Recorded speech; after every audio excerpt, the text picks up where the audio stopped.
పెద్దలారా, ఆత్మీయులారా, ఈరోజు అత్యంత ముఖ్యమైనటువంటి ఈ రాష్ట్ర ప్రజలకు సంబంధించినటువంటి సకాలంలో ప్రభుత్వం చర్యలు తీసుకోవాల్సినటువంటి అంశంపై వాయిదా తీర్మానాన్ని ప్రవేశపెట్టడం జరిగింది. ఈ వాయిదా తీర్మానంలో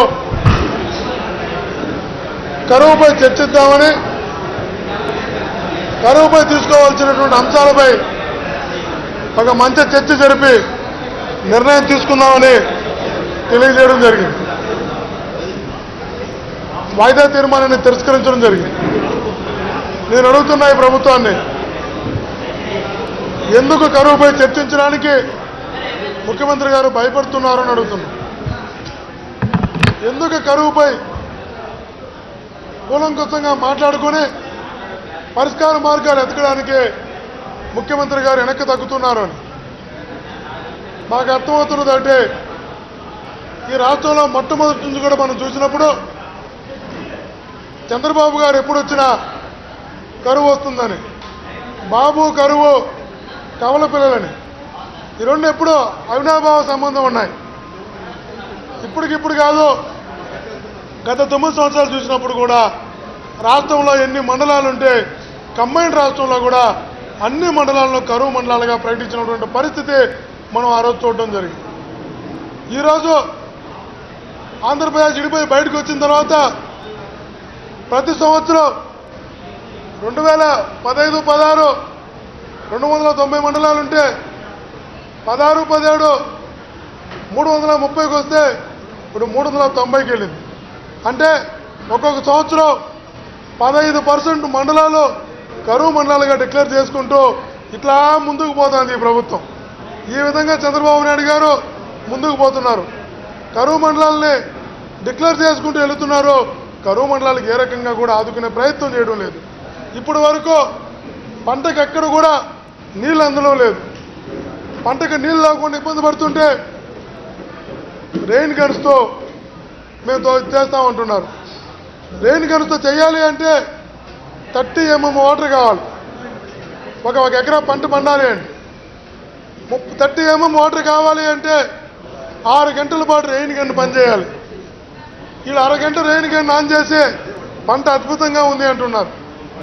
నిజంగా అరగంట ఆన్ చేసి పంట అద్భుతంగా ఉండేట్టుగా అంటే అందులోనూ అనంతపురం జిల్లాలో మొత్తం రెయిన్ గన్స్తో పంట తడిపేశామన్నారు. పంట ఉంటే కదా మీరు తడపడానికి.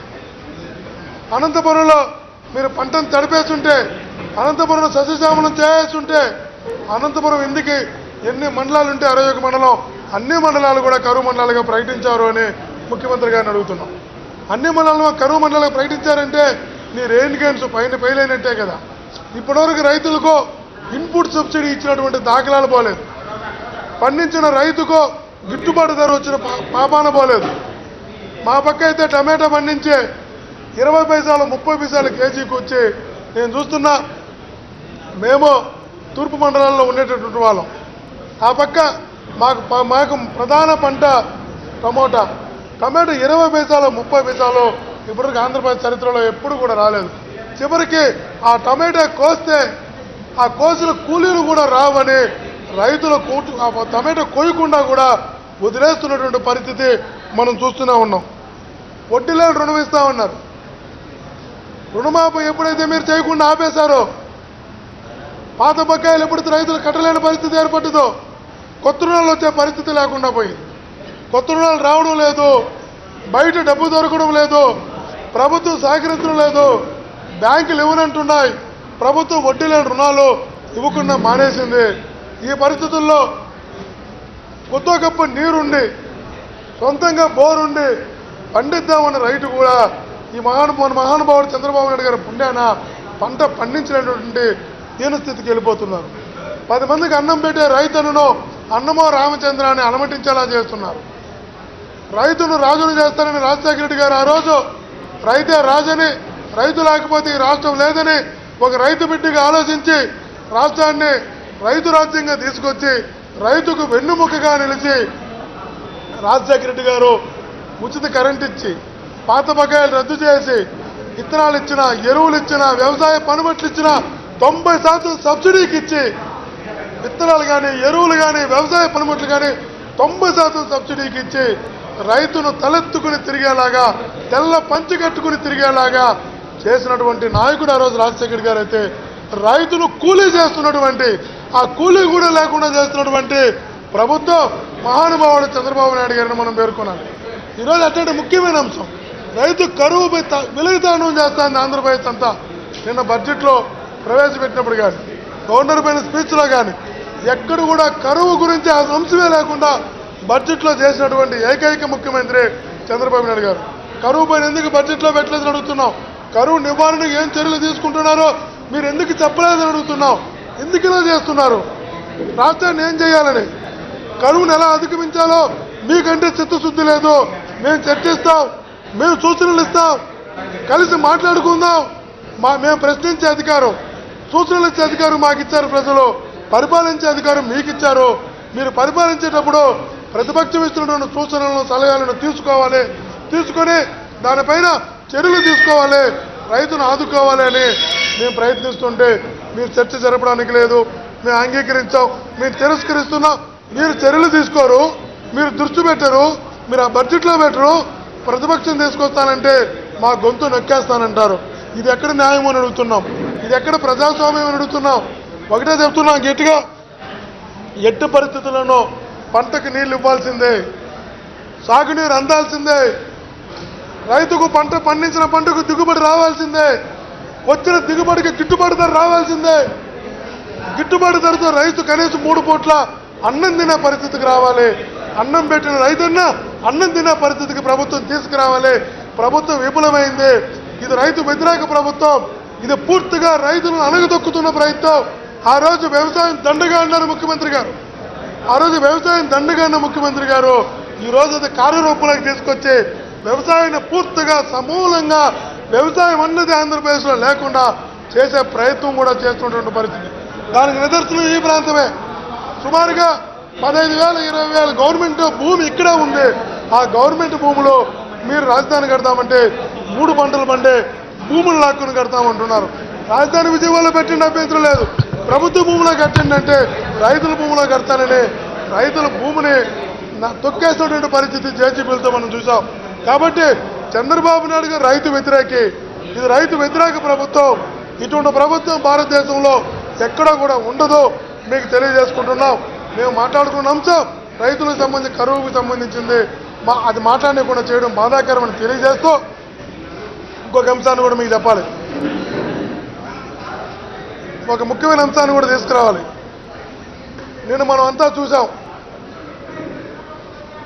వందల కోట్ల రూపాయలు పట్టుసీమలో వచ్చిన డబ్బు, రాజధానిలో వచ్చిన డబ్బు, పోలవరం పేరుతో కుమ్మేస్తున్న డబ్బు ఒక్కటి కాదు, ప్రతి దాంట్లోనూ ముఖ్యమంత్రి గారికి ఈ ప్రభుత్వంలో ఉన్నటువంటి పెద్దలందరికీ కూడా నిజంగా వరదలై డబ్బును పారించుకుంటున్న డబ్బును ఎలా ఖర్చు పెట్టాలో తెలియక 3 ఎమ్మెల్సీ స్థానాలు వస్తే ఒక్కొక్క ఎమ్మెల్సీని కొనుక్కోవడానికి 100 కోట్ల ఖర్చు పెట్టి ఒక్కొక్క ఎమ్మెల్సీని గెలుచుకోవడానికి చేసినటువంటి పరిస్థితి మనం చూసాం.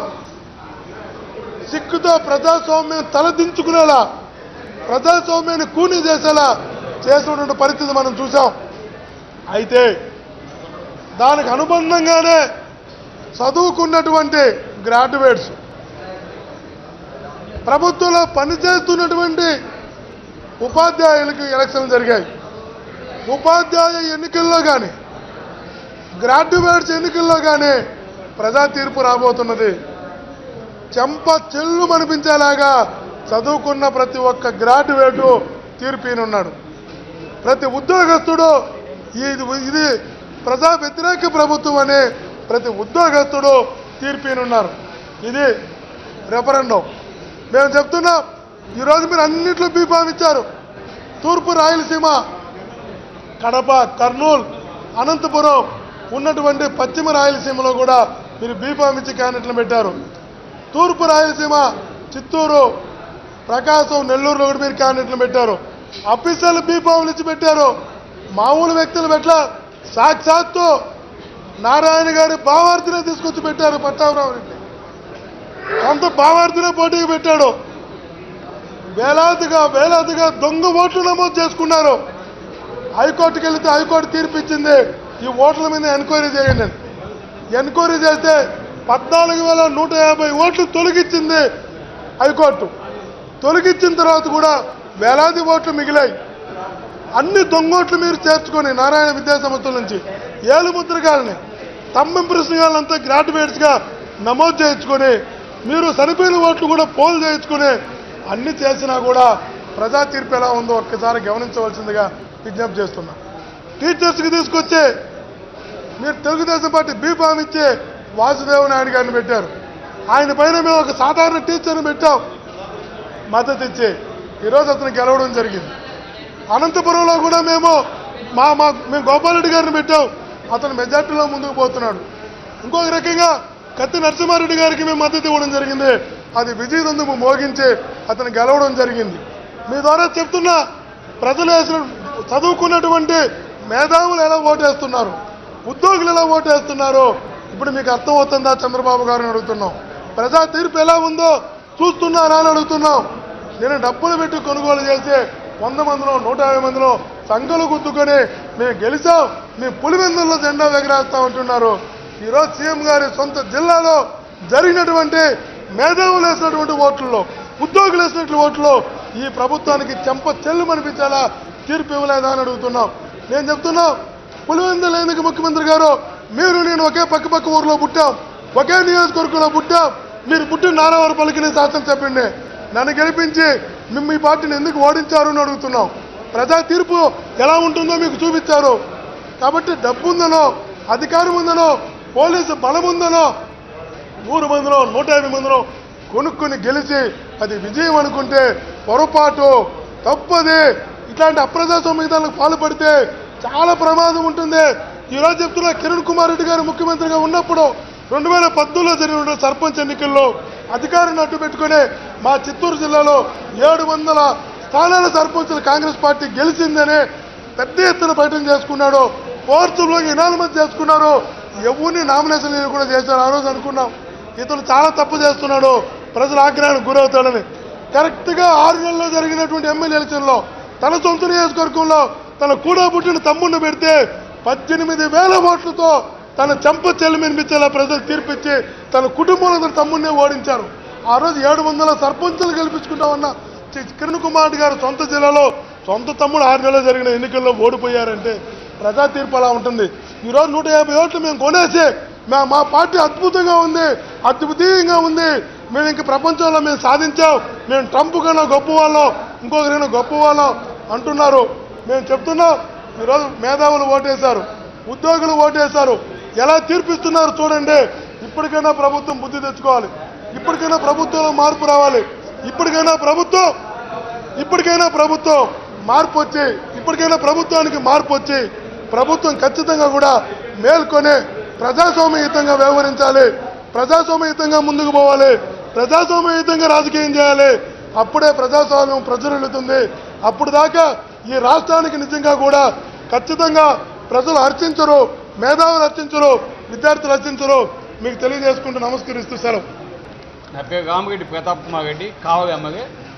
ఈరోజు రాష్ట్రం అంతా కూడా కరువుతో అల్లాడుతూ ఉంటే అసెంబ్లీలో ప్రతిపక్షమైన మేము మాట్లాడేదానికి అవకాశం ఇవ్వకుండా స్పీకర్ గారు మా గొంతు నొక్కుతా ఉన్నాడు.